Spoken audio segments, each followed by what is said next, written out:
What's going on, everybody? Welcome to Brutal Planet Comics. I'm your host, Dre the Brute Danny's. Welcome to an episode of Brutal Rant. I sure hope you all had a wonderful weekend, but you know we're here to talk about. You already know what to do. Cue the booze. Yes, indeed. We're continuing our Young Justice Season 4 run. Good lord. This one was a doozy, but this is what I will say. This episode was whack for the most part, but the ending was actually kind of entertaining. So we're going to get into that a little bit. And of course, I'm very surprised that anything from this show actually tickled my fancy a bit, but we'll jump into it. And so we'll see what goes on. But most of it is, as you know, hot trash. Let's just jump right into it.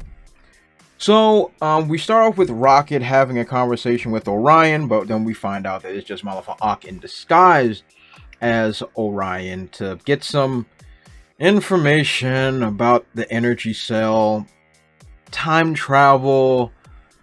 We are, as I discussed in my last video, time travel in this show is so messy and all over the place that it just didn't even make any sense. So basically, the scene from a couple episodes ago when Malafa'ak puts a little device on the energy thing that the bugs had stolen. Apparently it was a tracer device of some sort. What? But of course the scenes are in so much weird order. It looked like he was sabotaging it, but I guess it would have blown up on its own. Doesn't matter. It's weird. It's confusing.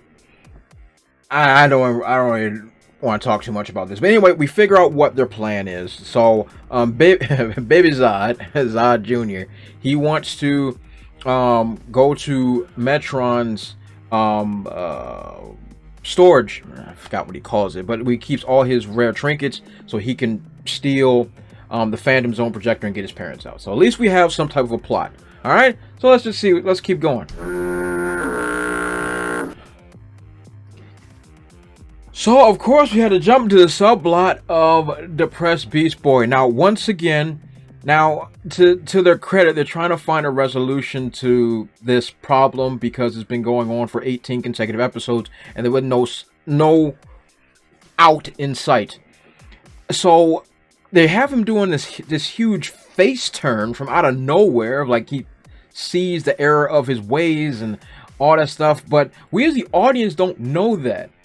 Because they're doing the opposite of show don't tell. They're just telling us that he's changed without us actually seeing it. We don't see him hit the wall and be like, "Hey, you know what? How I treated my friends was bad. How I treated everybody around me was bad. The way my acting is horrible." No, we're just being told like, "Oh, yeah, he's changed his ways."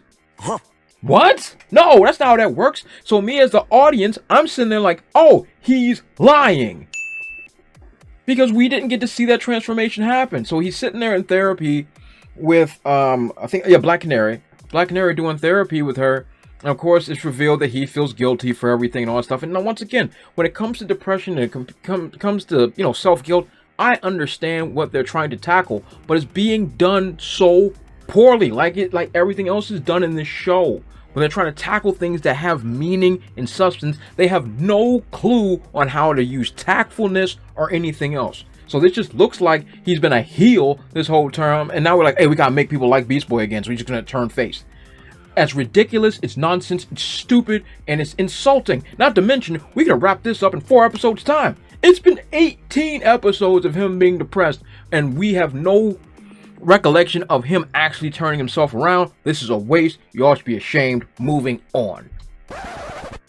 Oh god, more Phantom Zone nonsense. So Drew Zod, aka General Zod, is in the Phantom Zone.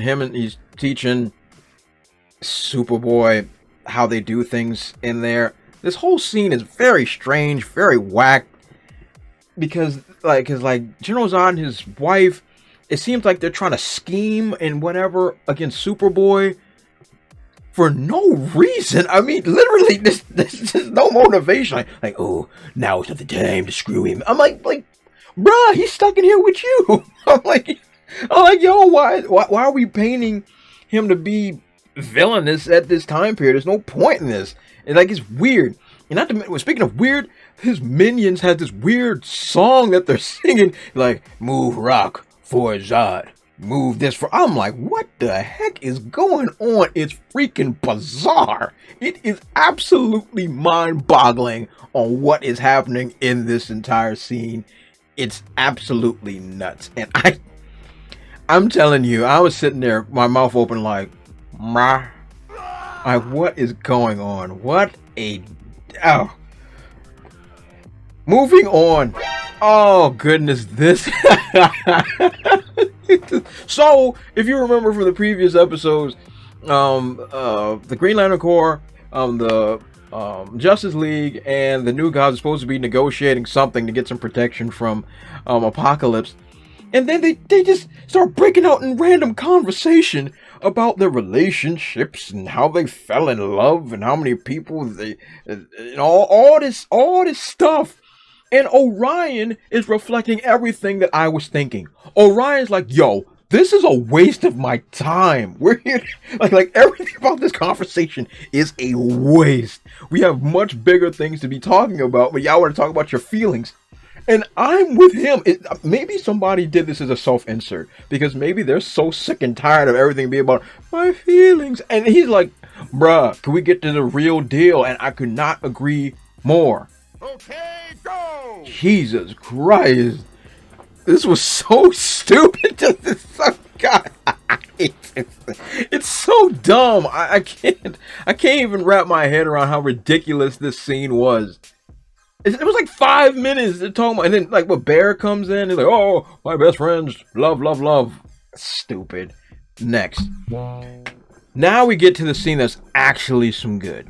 So if you remember, Metron had a fight with Razor in the previous episode and got knocked through his portal back into his library fortress where he keeps all his things. So of course we got the time travel situation. So Baby Zod and crew end up transporting to Metron's dimension where he keeps all his trinkets, and they're waiting for him. So when he gets knocked through this portal, they just start whooping on him and like trying to force him to, hey, give us the Phantom Zone projector. So of course he's a new god and he's smarter than everybody, and he ends up going into the chest and getting kryptonite. Now of course Baby Zod is Kryptonian, so he's going down like sack potatoes. But he also has the red mist, which starts destroying Malva Ox, starts destroying Mantis. They are getting whooped. And this scene, I'm like, oh man, there's real stakes involved for the first time ever. Say what? And I'm like, yo, he's giving it to these guys, and then Mantis ends up dragging them back into the time portal and goes back like a hot second and remembers the symbol, and then goes and gets the Phantom Zone projector. And then Metron understands that, time is fluid and all that stuff, and then crashes the meeting of Nobody cares. That boring meeting with the New Gods and Justice League, and be like, yo, stuff's about to pop off. We need to handle this. And so this episode ends with me actually trying to be invested in what the heck actually happens here. So, good on them for giving me something to be like, hey, maybe something is gonna happen, so that's kind of neat. But so I'm actually kind of looking forward to seeing how this episode goes. Well, the next episode anyway. Hopefully it doesn't waste my time. Hopefully there's actually some good, but whatever. Anyway, what did you guys think about this episode? Did you like it or dislike it or find some value in it? Maybe there's something I missed. Yeah, so as always, Travel the World with Him Part 6 is available for digital download and print on demand. I would love to have your support. And if you haven't checked out all my other comics, definitely check those out as well. I would definitely love the support. That's all I got for today. So don't forget to like, comment, subscribe, and share the video. And follow me on those dope social media platforms you see over there. And I will catch you all next time. Also, if you want to support my channel, check out spinwiz.com or download the Spinwiz app and check out my comic series Trouble. It was written with a lot of love, and it was definitely my favorite comic series to write. I've also written it in English and in Spanish, so whatever floats your boat, I got it for you. Thanks again, and check it out.